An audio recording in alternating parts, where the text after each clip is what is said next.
Alguns poucos acres de terra, deixados como uma espécie de enclave numa Hong Kong, controlada pelos britânicos, devido a um capricho da administração colonial, transformaram-se em um dos lugares mais densamente povoados do planeta.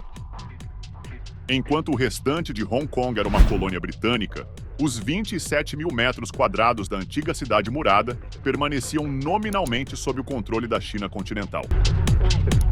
Essa idiosincrasia transformou esse pequeno pedaço de terra em uma área sem lei. A história da cidade murada remonta à dinastia Song, quando foi estabelecido um posto militar para gerenciar o comércio de sal na região. Séculos depois, em 1842, a ilha de Hong Kong foi cedida pela dinastia Qing aos britânicos, no Tratado de Nanquim. Mas a cidade murada de Kowloon permaneceu sob controle chinês, abrigando cerca de 700 pessoas na época.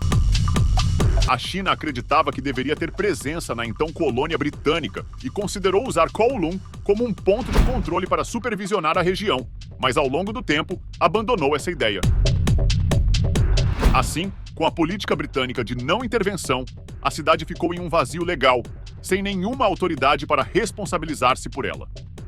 Com o início do século XX e eclosão da Segunda Guerra Mundial, Kowloon tornou-se lar de imigrantes e grupos ilegais que buscavam escapar da ocupação japonesa de Hong Kong, que teve início em dezembro de 1941.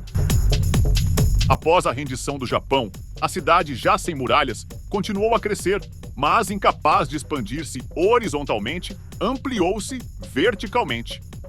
De 17 mil habitantes durante a Segunda Guerra Mundial, chegou a 50 mil no final dos anos 80, tornando-se a cidade com a maior densidade populacional do mundo.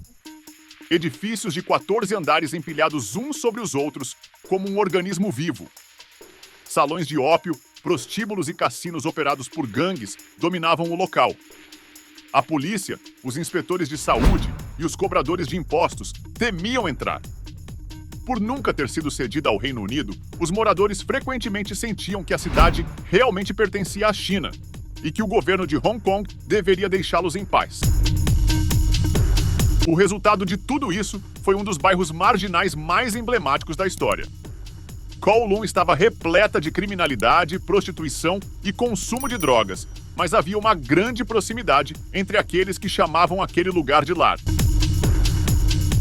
Juntos, os moradores resistiram por décadas aos esforços do governo de Hong Kong para expulsá-los.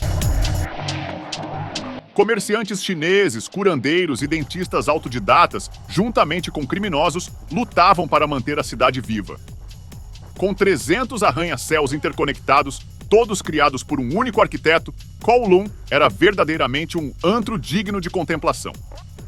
As poucas quadras da cidade murada atraíam não apenas gangsters e traficantes de drogas, mas também fábricas de produtos de luxo falsificados e empresas alimentícias não regulamentadas que produziam almôndegas de peixe e dumplings para os restaurantes de Hong Kong.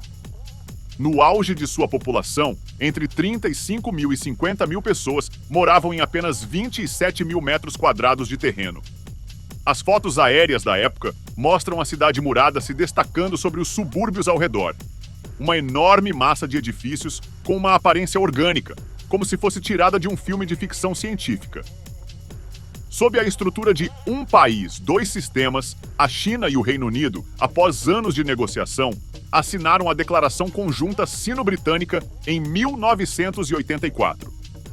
Em janeiro de 1987, o governo de Hong Kong anunciou planos para demolir a cidade. Depois de um árduo processo de despejo, a demolição começou em março de 1993 e foi concluída em abril de 1994.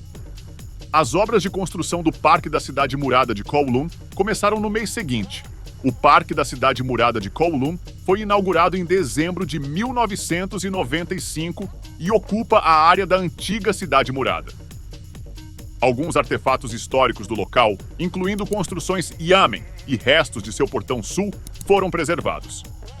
A área hoje é esse parque público memorial com um lago. Kowloon, a Cidade Murada.